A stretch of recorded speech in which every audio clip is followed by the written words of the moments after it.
Salve, salve, irmãos queridos, bem-vindos ao nosso podcast da Comunidade Bom Pastor, nossa conversa entre irmãos, partilha entre irmãos. Estamos juntos vivendo esse tempo abençoado da Quaresma. Minha irmã Laura Beatriz, salve! Salve, salve, Padre Antônio. Padre Antônio, chegando para cá, encontrei uma irmã que disse que passa o podcast para uma irmã dela de São Paulo, que por sua vez passa para uma de Minas, e elas disseram que estão gostando muito. Louvado seja Deus. Que bom, viu? Estamos internacionais, nossa. Beleza, maravilha. Lindo. Mas o desejo da gente é fazer com que Isso. cada conversa aqui seja uma conversa muito de família, muito em casa, de irmãos de verdade. Então, a gente tem irmãos em São Paulo, em Minas, a gente tem irmãos onde há alguém cujo coração é cheio do amor de Jesus. Pronto, temos um irmão aí. Em Portugal, que eu sei. Pois é, a nossa família é muito grande. A palavra de Deus diz na carta aos Efésios que nós somos parte da família de Deus. E Deus tem filhos em muitos lugares, nós somos irmãos. Então, fazer parte dessa família grande que é a igreja é gostoso demais, né? Saber que a gente faz parte dessa família na qual uns rezam pelos outros, uns suportam, dão suporte aos Isso. outros, né? Isso é muito bom. Família é um negócio de bom demais. Gostei disso, uma conversa na hora do jantar, sem televisão, né? Exato, televisão tá demais, né? Ninguém tá aguentando mais, não. É informação demais. Eu acho que a mente da gente fica até meio, né, atordoada. É muita informação, muito mais do que a gente dá conta de processar, né? E nem sempre saber muitas coisas significa que a gente está sabendo bem ou pensando bem. Porque a gente pode saber de 1 milhão de coisas de maneira muito superficial, né, de uma maneira muito inapropriada, às vezes muito ingênua. E a gente pode, por conta disso, pensar da maneira errada. Às vezes é preferível ter um pouco menos de informação, o suficiente para que a gente ore, para que a gente reflita sobre algumas coisas, mas superficialidade não é bom. O nosso mundo arrasta um pouquinho, empurra a gente um pouquinho para esse terreno da superficialidade, né? A gente tem que tentar evitar um pouco isso.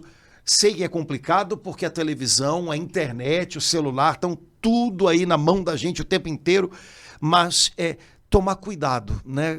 Cuidar para que a gente, por exemplo, não expresse opiniões ou não se posicione de maneira precipitada, porque há muita confusão naquilo que a gente ouve, há muita mentira, há muito engano.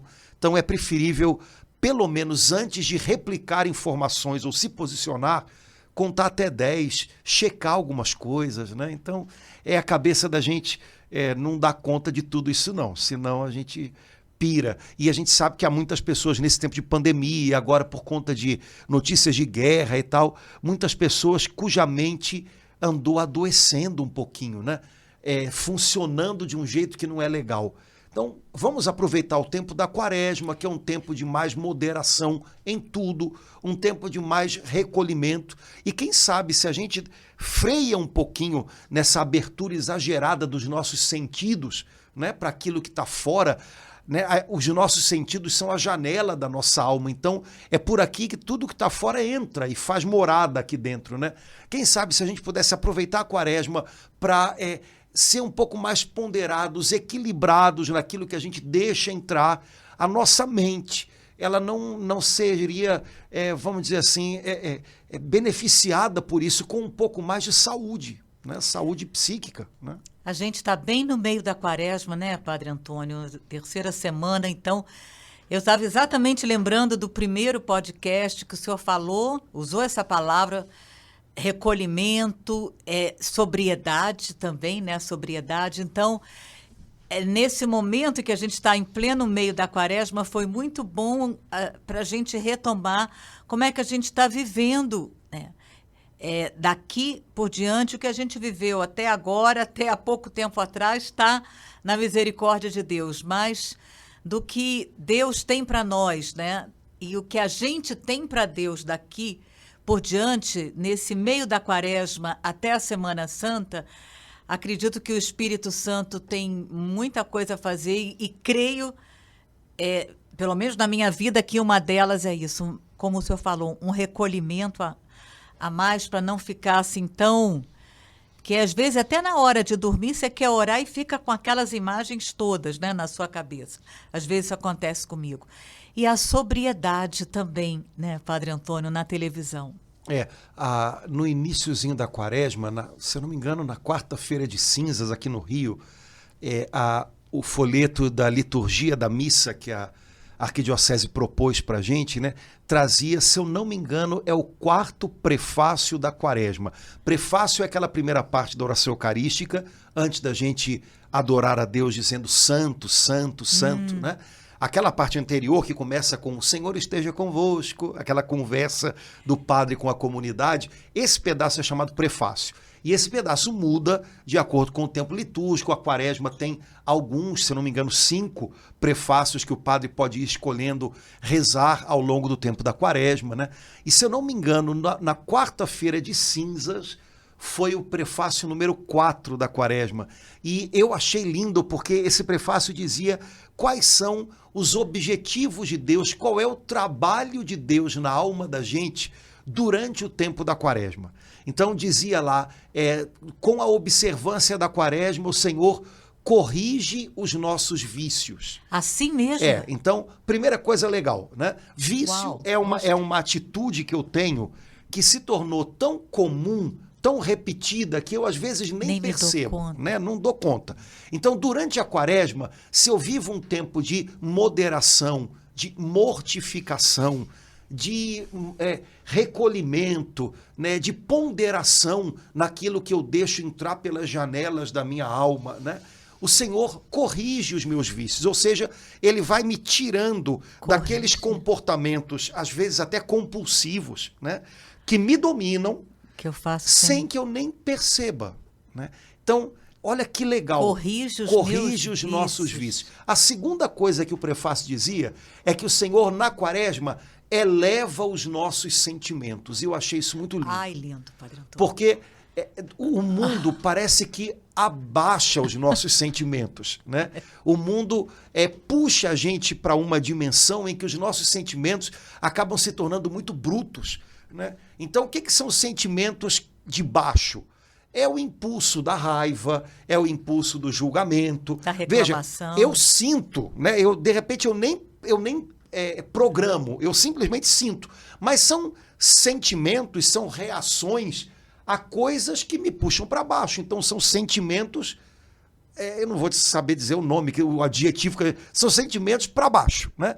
Então, raiva, murmuração, julgamento, inveja, ciúme, vaidade, competição, sei lá o quê. Autopiedade, desistir de tudo. Tudo isso, desespero, né? Mas durante a quaresma, se eu vivo esse tempo de maior comprometimento, envolvimento com Deus, no íntimo, no silêncio da alma, o Senhor eleva os meus sentimentos, né? Então Ele me faz sentir a vida de um jeito melhor, de um jeito mais alto, com gratidão. Pronto, é um sentimento elevado, gratidão, reconhecimento, né? É um sentimento elevado, não menosprezar o outro, mas fazer de tudo para que quem está do meu lado se sinta acolhido, se sinta importante. Pronto, é um sentimento elevado, é o mesmo sentimento de Cristo. Né? São Paulo diz na carta aos Filipenses. Os mesmos sentimentos de Cristo. Tende o mesmo sentimento de Cristo. Então, qual foi o sentimento de Cristo? Ele se fez fraco, ele se fez pobre, ele se fez para nos elevar, né? Para nos fazer ricos. Então, beleza, durante a quaresma o Espírito Santo vai trabalhar em mim e eu vou corresponder à graça dele e ele vai elevar os meus sentimentos. Eu quero ter sentimentos mais altos, mais parecidos com o de Cristo. Olha que bacana. Padre Antônio, em tudo que eu já tinha pensado, refletido sobre a quaresma, nunca tinha pensado nesse ponto. Quer dizer, a igreja nos pediu na liturgia para que Deus elevasse os nossos sentimentos. É o trabalho dele quando a gente se deixa conduzir por ele no deserto da quaresma, né? Aí o prefácio ainda diz assim: o Senhor fortifica o nosso espírito fraterno, dizendo em língua normal. Durante a quaresma, se eu aprender com esse jeitinho da igreja de conduzir a gente, na igreja, o Papa João XXIII teve uma encíclica na qual ele começava dizendo que a igreja é mãe e mestra. Toda boa mãe deixa marcas no coração do filho, né? Então, a mãe igreja é uma boa mestra. Se eu me deixar conduzir por ela, ela me ensina a viver melhor com os meus irmãos. Então, a quaresma fortalece o espírito fraterno. Dizendo de outro jeito, se eu vivo esse tempo com o meu coração aberto para Deus, Ele vai me ensinar a conviver melhor com quem está do meu lado. E é fato. Quando a gente aprende durante a quaresma a esquecer um pouquinho da gente, ser um pouco mais atento à necessidade do outro, um dos exercícios da quaresma é esmola, dar e dar-se, né? Santa Teresinha dizia, né, que amar é dar-se. Não é só dar coisas, é dar-se. Então a igreja pede que durante a quaresma a gente se dê em esmola aos outros. O nosso tempo, o nosso din-din, né, a nossa mão estendida, sei lá, o nosso ouvido, né? Quando a gente faz isso, a gente aprende a conviver melhor. A palavra é aumentar fortalecer o espírito fraterno. O espírito fraterno, fortalecer o espírito fraterno. Eu acho que aí, enquanto o senhor falava, eu pensei assim, logo Nossa Senhora indo visitar, acabou de receber a maior notícia de todos os tempos, né? E vai correndo grávida, não sei se, né, sobe aquela montanha para ajudar a sua prima. Então eu fiquei assim... acredito que esse fortalecer é ter um olhar para o outro que está precisando, né? Exato. Alguém que, de repente, até um telefonema, né, pai? Exato. É um olhar, quando a gente fala olhar, não tem a ver só com olhar físico, né? Mas é um olhar mais adestrado para perceber o que o outro precisa de mim. A necessidade do outro. Né? A gente não é muito bom nisso. Isso não é uma coisa natural na gente, né? É algo que a gente vai aprendendo, né? O Espírito Santo vai ensinando a gente a olhar para o outro. Algumas pessoas pensam que o Espírito Santo e o trabalho do Espírito Santo tem sempre a ver só com olhos fechados e mãozinha aqui e eu para dentro. Bom, esse é um pedaço do trabalho. É uma parte. Mas depois o trabalho dele também é abrir os meus olhinhos, estender as minhas mãos e me ajudar a perceber quem ao meu lado precisa de ajuda, de uma mão estendida, né? Então, um dos trabalhos do Espírito Santo em nós é esse, é adestrar o nosso olhar para que a gente perceba melhor, mais rápido, o cuidado que a gente pode ter pelo outro, né? Como a gente pode aliviar o sofrimento do outro. É interessante que me parece que no Novo Testamento só existem 2 ou 3 passagens que falam de pressa. E nas 2 ou 3 é pressa sempre em fazer o bem a outro. Então, em Lucas, Nossa Senhora partiu apressadamente para servir Isabel. Depois, São Paulo diz em uma das cartas dele, apressai-vos em honrar uns aos outros. Então, sempre que no Novo Testamento se fala de pressa, é pressa em fazer o bem. E a gente faz o contrário. A gente faz o contrário, a gente se apressa para aquilo que é para a gente e a gente, às vezes, enrola, deixa para depois o bem que é para fazer hoje, né? Na lógica do reino de Deus, a pressa é para estender a mão, é para fazer algo pelo outro, né? E esquecer um pouquinho de si mesmo significa que às vezes a gente vai deixar para depois alguma coisa que pode até ser justa, mas que não vai ser a nossa prioridade de toda hora, né? Fortificar o espírito fraterno é um dos frutos que a gente colhe vivendo com a nossa mãe igreja o tempo da quaresma. E a última coisa que o prefácio diz é: o Senhor nos garante nesse tempo uma eterna recompensa em Cristo Jesus. Quer dizer, não o que a gente vive com Deus aqui não traz frutos só para o nosso dia a dia, mas traz um sentido para a vida que dura para a eternidade. Uma recompensa que, enquanto a gente não tiver, a gente não pode desistir de buscá-la. Oh, glória. E a gente não pode se perder aqui no mundo em nenhuma outra recompensa, porque nenhuma outra preenche o lugar que só essa que Deus tem nas mãos dele pode ter no coração da gente. Então, temos uma recompensa nas mãos do Pai e a gente não pode trocar nada no mundo por essa recompensa. Essa vale a vida. Que ele tem para cada filho. Que bom que a gente está no meio da quaresma. Então, a quaresma foi o último ponto, né, que o senhor falou. Ela me ajuda a estar atenta a essa recompensa eterna em Jesus. Exato. E, portanto, quando eu lembro que a minha recompensa é Ele, no final, não é alguma coisa, é Ele, né? Deus não dá coisas, Ele se dá em tudo que Ele nos dá. E, por fim, Ele vai se dar a nós por inteiro, né? Sem sombras, sem véus, né? Tudo, né? Às claras, face a face. Quando a gente lembra disso, a gente lida com as recompensas que o mundo, que a vida nos oferece ou que nos nega, né? De uma maneira um pouco melhor, né? Então eu não vou buscar nas mãos de outros o que só nas mãos de Deus eu posso encontrar. Né? Amém. E, por outro lado, nem sempre vem uma recompensa imediata daquilo que eu faço. A gente vive num mundo muito imediatista, né? Tudo é para agora, né? Tudo a gente bota num forno micro-ondas e pipi, tá resolvido. Agora é ali, pronto, é tudo para já, né? Só que a vida se encarrega de mostrar pra gente que não dá para botar tudo no micro-ondas, né? E algumas coisas que a gente faz e que vale a pena fazer e viver, porque é uma história entre a gente e Deus, é um chamado. Algumas dessas coisas não vão gerar recompensas imediatas, né? A gente vai plantar. Como diz o apóstolo Paulo, outro talvez vá regar, outro talvez vá colher, mas vale a pena transformar tudo num sim a Deus. Isso faz parte do nosso caminho em direção àquela recompensa que está nas mãos dele. Como é uma pena quando um cristão perde isso de vista. Porque aí tudo começa a ficar meio fora do foco, desfocado, né? Quando a gente tem como óculos da gente a eternidade, a gente enxerga até o mundo de um jeito melhor.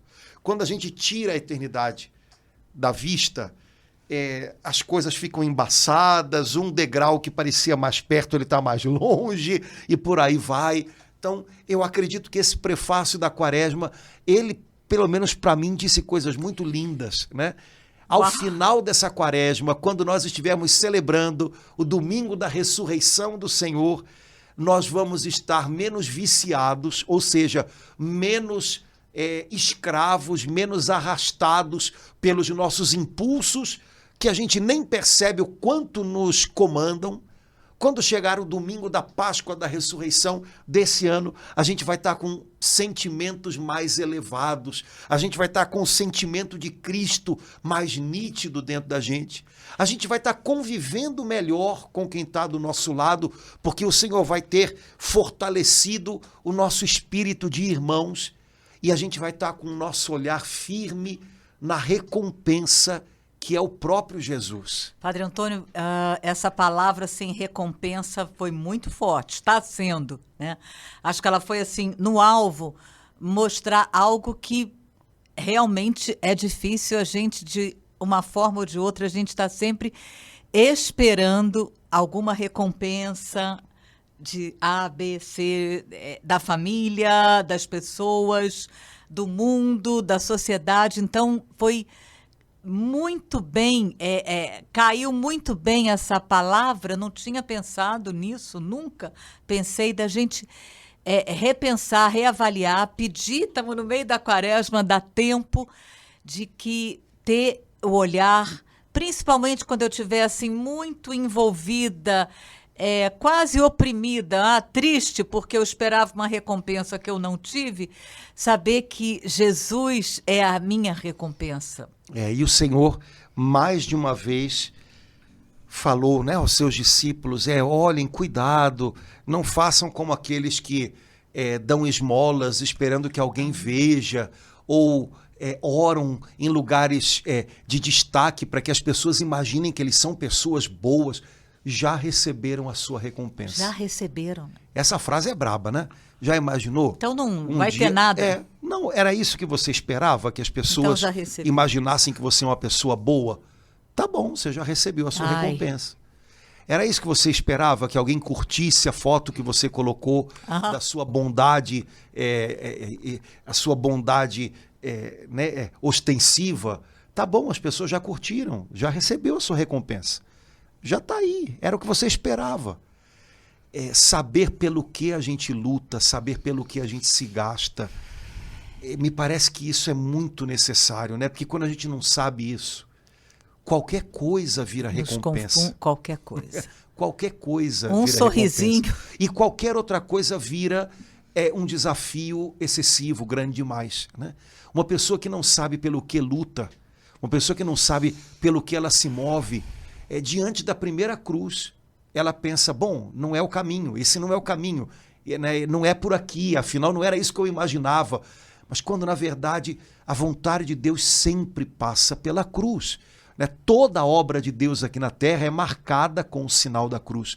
Portanto, é tolo um cristão que se põe a andar com o Senhor e à sombra da primeira cruz ele desiste, imaginando até que aquele era o caminho errado, né? Quando, na verdade, peraí, se você está lutando para que a vontade de Deus prevaleça sobre qualquer outra coisa, a vontade de Deus sempre passa pela cruz. A nossa irmã Olívia tem uma música lindo, com esse nome, né? Tudo passa pela cruz, mas a cruz também passa. A cruz também passa. Tudo passa pela cruz e a cruz passa. Passa, porque depois da cruz o caminho continua, né? E a gente precisa entender isso. Cristãos são pessoas marcadas pela cruz também, né? Estava comentando uma vez contigo, não sei se você lembra, né? De uma pedra tumular do segundo ou terceiro, do final me parece do segundo século, quer dizer, ano 190 e poucos, né? Uma coisa bastante, né, recente na história do cristianismo. Ela foi encontrada na região que hoje é a Turquia e ela é um dos monumentos, né, de pedra mais antigos do cristianismo, e é uma pedra com uma inscrição a respeito de um bispo que tinha falecido e que encontraram essa pedra como um verdadeiro testemunho da maneira como os cristãos faziam as coisas no século II. Imagina, então aquilo dali é um achado. Então, nessa pedra, esse bispo deixou, que pediu que as pessoas escrevessem uma espécie de um poema a respeito da vida dele, né? E nesse poema ele fala que ele foi a Roma, né? Quer dizer, Roma foi o lugar onde ele se tornou cristão. E ele diz que em Roma encontrei um povo que carregava sobre a fronte um sinal resplandecente. O que era isso? Quando um cristão é batizado, ele recebe o sinal da cruz. Até hoje, se a gente for num batismo, seja de adultos ou de crianças, né, é o momento da assinalação, ou seja, nós somos marcados com o sinal. Então, os pais, os padrinhos fazem o sinal da cruz e, mais ainda, nós recebemos uma unção com o crisma, né, na testa. Naquele tempo, os sacramentos da iniciação cristã, batismo, crisma e eucaristia, eram dados juntos, né? Então, eu conheci um povo que carregava um sinal resplandecente sobre a fronte. Ele está falando dessa marca da cruz que está sobre a testa de todo cristão, de todo batizado. Então, essa é a marca que sela a gente, que identifica a gente. É engraçado, né? Porque a palavra sinal, né, em português, ela vem do latim, que é signo, né? Então, sinal da cruz é o signo da cruz. Quantos cristãos podiam aproveitar isso e entender que nosso signo não é outra coisa, né? O nosso signo, o nosso sinal, a nossa marca é a cruz. Então, tudo na vida cristã, tudo que vale a pena e tudo que dura para sempre, tem a marca da cruz. E a gente não pode desanimar quando é chamado a passar pela cruz. Mas para que a gente tenha essa força, essa firmeza, essa fortaleza de entender que filhos também passam pela cruz, a gente tem que saber que recompensa eu estou buscando, pelo que eu estou lutando. Jesus disse um dia que a gente precisa lembrar dele em todo o tempo, né? Para que o nosso coração tenha ânimo. Tem de bom ânimo, eu venci o mundo. No mundo tereis aflições, mas seu espírito, seu ânimo esteja para cima, bom. Por quê? Eu, Jesus, venci o mundo e vocês comigo vão vencê-lo. É interessante que Jesus não disse assim, coragem, porque eu venci o mundo e vocês vão vencer no mundo. O chamado de Jesus é vençam o mundo e não no mundo. E parece que às vezes nós cristãos... Porque às vezes o mundo, né, que quer. Nós somos arrastados pelo mesmo modo de pensar de quem não conhece o Evangelho e nós imaginamos que o que pode acontecer de melhor com a gente na vida é vencer no mundo. Quando o chamado de Jesus para a gente é vencer o mundo. Quer dizer, se eu estou vencendo no mundo, mas estou agindo conforme a ele e a minha recompensa é o que o mundo pode me dar, eu já perdi. Porque o meu chamado como cristão é vencer o mundo e lutar por uma recompensa que o mundo não tem para mim. E é claro, a gente quer ser feliz nessa vida, você quer ter algum conforto para dar para sua família, claro, Deus abençoe o seu trabalho, o seu esforço, mas a gente não pode se perder do chamado de Jesus para a gente vencer o mundo por uma recompensa que vale mais do que o mundo e que o mundo não pode nos dar, nem pode nos tirar. A minha paz vos dou, diz o Senhor, não aquela que o mundo vos dá, porque a paz e a recompensa que o mundo dá, ele tira. Hoje o pessoal aplaude a gente e amanhã joga tomate. Faz parte do pacote. Como né? a gente vê na Semana Santa. Exato, né? Então, o segredo qual é a recompensa que eu estou buscando? Por que eu estou lutando? Quando eu lembro que o negócio é aqui, é entre eu e o Senhor, irmãos, às vezes do lado de fora a gente não tem motivação nenhuma, mas dentro a gente acha. A gente encontra, a nossa motivação é Ele, né?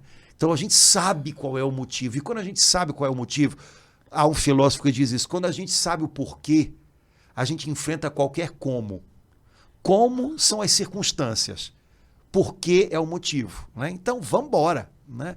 Mas tem que ser tudo muito aqui e nada que é superficial demais faz a gente experimentar essas coisas. Por isso o negócio lá dentro. E a quaresma é tempo para a gente vencer a superficialidade do mundo, que muitas vezes engole a gente, e pelo recolhimento, pela ponderação, pela oração, descer com o Senhor até aqui e reencontrar os nossos motivos, a nossa inspiração, as nossas motivações, o que faz a gente lutar, qual é a nossa recompensa. Quando a gente tem essas coisas mais ou menos claras aqui, a gente vai. Padre Antônio, deixa eu respirar um pouquinho diante disso que o senhor falou, porque foi algo assim que me fez pensar, refletir. Eu estou aqui pensando, eu ainda estou com essa palavra recompensa aqui, porque eu acho que ela tá me mostrando muitas coisas, de repente até me preparando para uma boa confissão, porque está me dando assim um olhar, assim, como o senhor acabou de falar, aqui para dentro, que às vezes é difícil, né, a gente fazer essa viagem. Dizem que são 20 centímetros, né, da mente aqui para o coração, não sei se é isso, mas é difícil. Então, isso que o senhor acabou de falar me fez um pouco parar para fazer essa viagem. Acho que esse tempo agora nos ajuda mais do que nunca. Vou aproveitar para, no meu momento à noite de silêncio, pensar nisso. Quero mesmo pedir ao Espírito Santo, porque é só Ele, né? Eu, por mim mesma, eu sei que eu vou continuar esperando a recompensa do lado de fora. É a minha natureza humana, é a minha expectativa humana. Está aqui, já está aqui, viu, Espírito Santo? Mas eu sei que o Senhor está aqui e o Senhor pode vir em meu auxílio, eu sei que o Senhor quer vir em meu auxílio para me ajudar a esperar toda a minha recompensa em Jesus, meu Salvador. Vamos trazer a coisa mais pro concreto e talvez aliviar um pouco, porque isso não é para ser um peso, isso é para ser uma ajuda para a gente rearrumar as coisas dentro. Tá. Né? É claro que a gente tem recompensas e a gente tem desejos e a gente tem ganhos que a gente pode chamar de secundários. Porque a gente está aqui na Terra. Sim. E é óbvio que a gente espera, gostaria que, faz planos de que algumas coisas deem certo, que algumas pessoas digam pra gente, poxa, isso aqui tá legal, que bom que você tá fazendo assim. E é justíssimo que a gente, né, tenha isso e diga isso uns pros outros, viu? E diga isso uns pros outros. A gente, às vezes, principalmente nós que somos da igreja, que ninguém nos escute, né? A gente é ótimo pra pontuar, isso aqui não ficou bom, isso aqui não ficou legal. É verdade, as pessoas podem fazer 10 mil coisas boas e a gente não lembra de dizer, poxa, parabéns, as aquilo 10 ficou boas. bonito. Não, a gente vai dizer, olha, isso daqui não ficou tão bom, isso aqui é horrível, né? Então, é claro que a gente pode e sem dúvida, a gente vai buscar essas recompensas secundárias. O problema é que elas, às vezes, tomam uma proporção tal que, se elas não existem, a gente acha que não tem motivação mais alguma. É por isso, essa purificação das intenções, das motivações, ela é importante. E a primeira purificação é reconhecer isso. Eu tenho uma grande motivação, a minha primeira motivação é pelo Senhor, é para a glória dele, é para que um dia ele seja a minha recompensa. Eu gostaria que as pessoas ficassem felizes com o que eu estou fazendo, gostaria até que elas me dissessem, poxa, parabéns, tá? Mas eu tenho clareza disso. Oh, glória. Agora, é preciso que eu tenha clareza de que, se as pessoas não disserem, ou se em algum momento parecer que não está dando resultado, eu vou continuar, porque eu sei que eu tenho uma história com o Senhor. Então, dando um exemplo bastante claro, eu sou padre, então o meu ambiente vital não é o meu ambiente de trabalho, é o meu ambiente de vida, é a igreja. E, por exemplo, durante o tempo da pandemia, a gente percebe muito isso, né? A gente faz as coisas na igreja na lógica, pela glória de Deus, para o bem dos irmãos, parará. Mas a gente também tem motivações secundárias. Encontrar as pessoas, que as pessoas cheguem no final e digam, nossa, como foi legal, e que bacana, e por aí vai. Durante o tempo da pandemia, e esse pós-pandemia esquisito que a gente está vivendo, né, muitas dessas motivações secundárias sumiram. E se as motivações secundárias eram as prioritárias na minha mente, eu desanimei. Então, por exemplo clássico, acho que quem serve em alguma comunidade, em alguma igreja, vai poder dizer comigo que é assim. Jovens gostam de estar juntos. Jovens andam em bandos, como as andorinhas, né?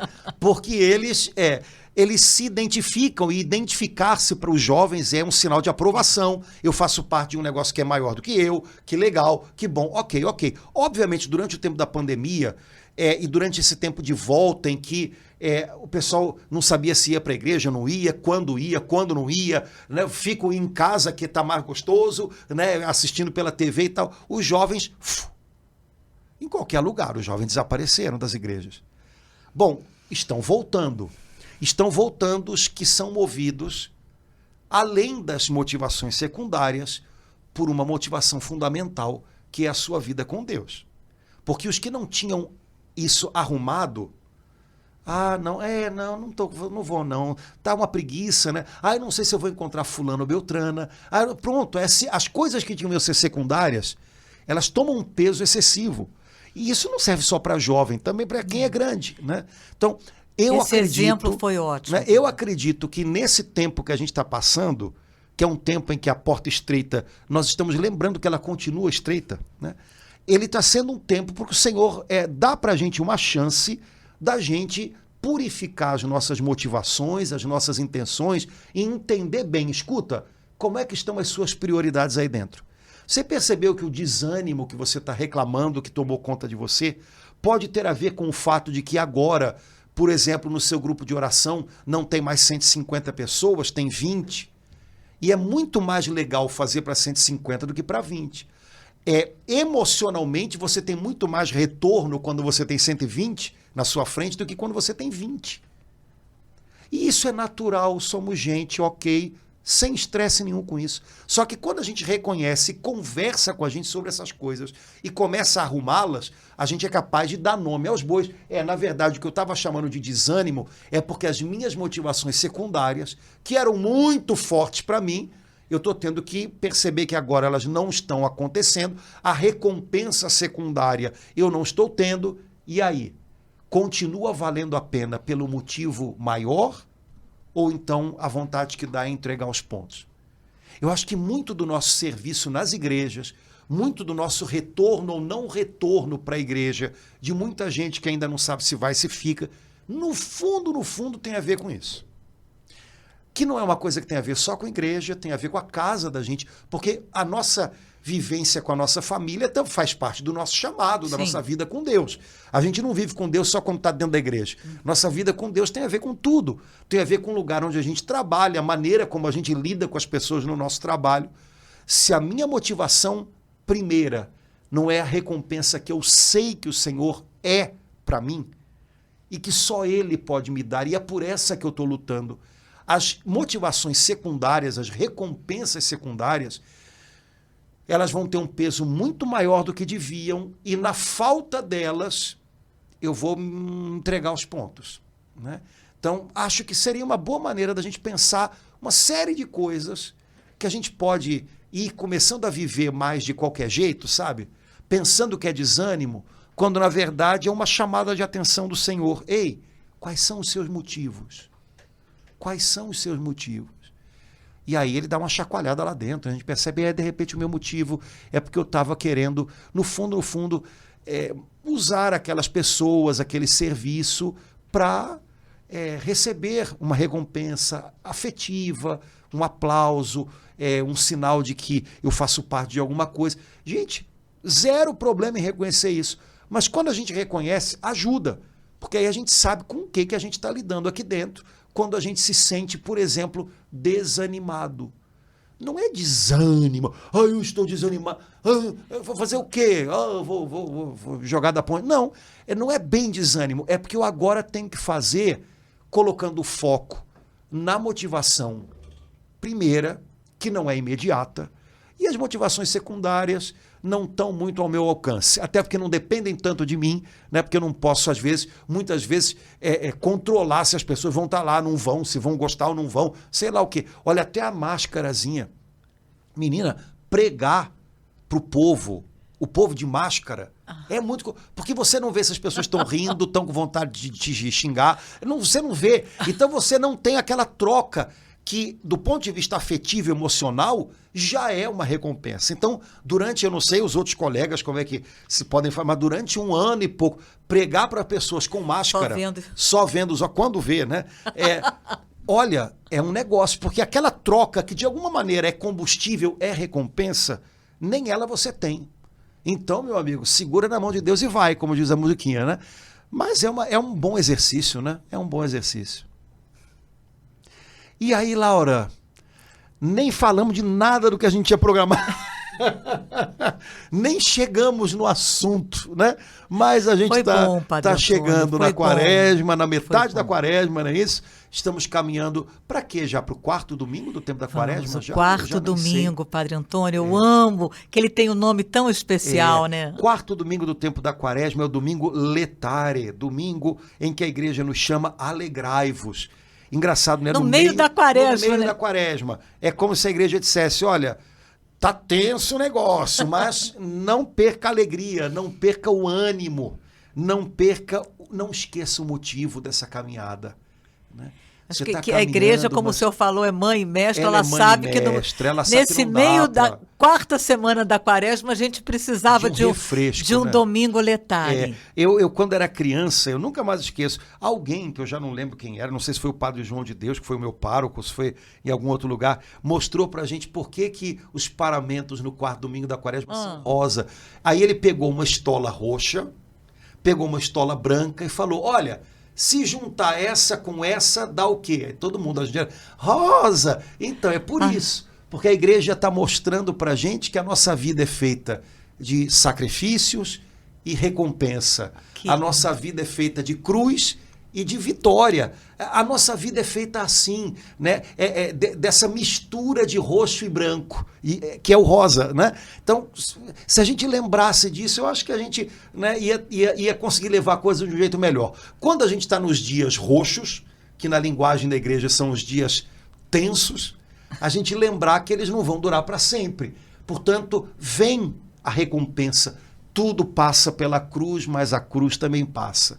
Quando a gente está nos dias brancos, de alegria, de festa, lembrar que eles também não duram para sempre. A gente tem que vivê-los com profunda gratidão e se fortalecer neles para quando vierem os dias difíceis, a gente ter fôlego para ir em frente, Então, eu acho que é uma boa mistura, né? É uma maneira da igreja, de maneira visual, né?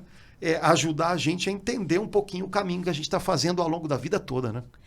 Padre Antônio, mas ajuda a gente aqui, explica, aproveitando esse podcast, assim, esse domingo Letare, é assim que se pronuncia?